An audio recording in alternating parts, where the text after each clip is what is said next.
Hvad betyder det for dig, at du nu skal ind og have den her undskyldning i Red Barnet efter alle de her år?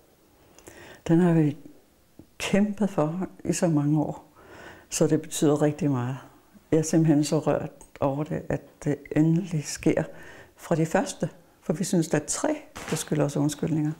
Vi synes også, at ansigt til ansigt, synes vi også, at Røde Kors skylder os undskyldning, og den danske stat. For de har jo også været med. Udenrigsministeriet var involveret allerede fra starten.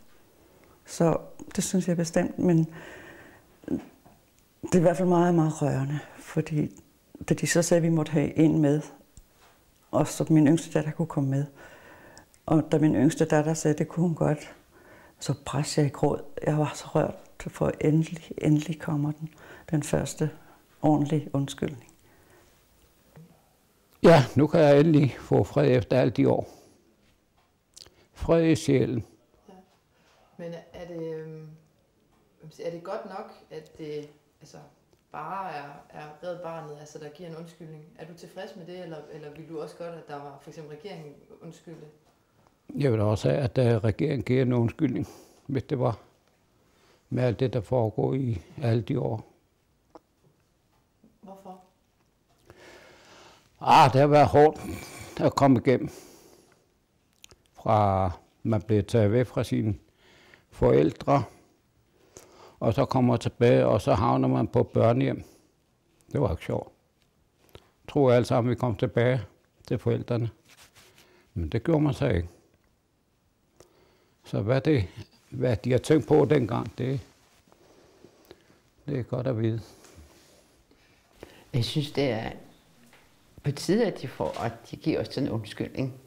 Fordi når man laver noget, der er forkert, så skal man jo sige undskyld. Så jeg synes, det er en meget stor lettelse, at de giver undskyldning. Er den her undskyldning, er det nok til, at du nu kan finde fred, hvis man kan sige det sådan, eller hvad tænker du om det?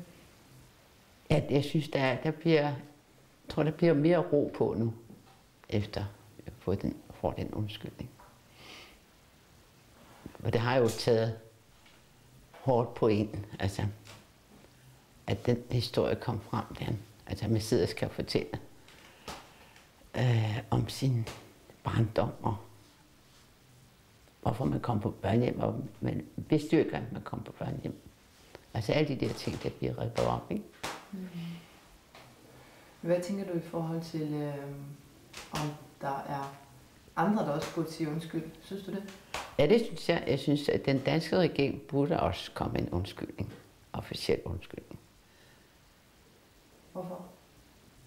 Ja, man skal jo undskylde for noget, man har, der er gjort forkert. Jeg ved godt, det er gjort i den bedste mening, men man fjerner jo ikke bare børn fra ens hjem. Og så bagefter, mange år efter, indser, at det var forkert. Så må man også komme med en undskyldning.